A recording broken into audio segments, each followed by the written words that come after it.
இந்தியாவுக்கும் பாகிஸ்தானுக்கும் இடையே நடத்தப்பட்ட போரானது நிறுத்தப்பட்ட நிலையில பாகிஸ்தானுக்காக உளவு பார்த்த குற்றச்சாட்டுல ஹரியானாவை சேர்ந்த பிரபல யூடியூபரான ஜோதி மல்ஹோத்ராவை கைது செஞ்சிருக்காங்க. இதுல இவங்க மட்டும் இல்ல, ஹரியானா மாநிலத்தை சேர்ந்த மேலும் 5 பேர் பாகிஸ்தானுக்கு உளவு வேலை பார்த்ததா சொல்லி கைது செய்யப்பட்டிருக்காங்க.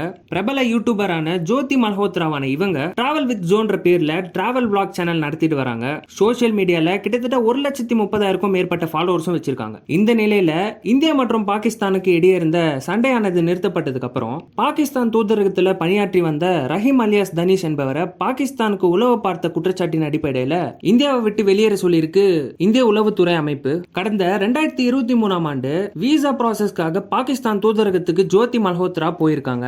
அங்கதான் ஃபர்ஸ்ட் டைம் ரஹீம் தனிஷ் என்பவரை பார்த்து அவங்களோட பழக்கம் ஏற்பட்டிருக்கு. அதுக்கப்புறம் ஜோதி மல்ஹோத்ரா 2 முறை பாகிஸ்தானுக்கு போயிட்டு வந்ததா சொல்லப்படுது. பாகிஸ்தான் நாட்டில் இருக்கும்போது பாகிஸ்தான் பாதுகாப்பு மற்றும் உளவுத்துறை அதிகாரிகளை சந்தித்திருக்காங்களாம். குறிப்பா ஷக்கீர் மற்றும் ராணா ஷபா உள்ளிட்ட நபர்களை இவங்க சந்தித்ததா கூறப்படுது. சோ இவங்க மூலியமா தான் இந்திய ராணுவம் தொடர்பான செய்திகள் பகிரப்பட்டதா சொல்லப்படுது. இப்ப இவங்க மேல பாகிஸ்தான் நாட்டுக்கு உளவு வேலை பார்த்தது, இந்திய ராணுவம் தொடர்பான முக்கியமான தகவல்களை பகிர்ந்து கொண்டது போன்ற குற்றச்சாட்டின் அடிப்படையில் யூடியூபர் ஜோதி கைது செய்யப்பட்டிருக்காங்க.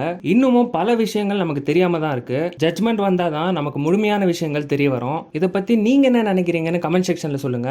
மேலும் சட்டம் தொடர்பான செய்திகளை தெரிஞ்சுக்க நம்ம சேனலை சப்ஸ்கிரைப் பண்ணுங்க.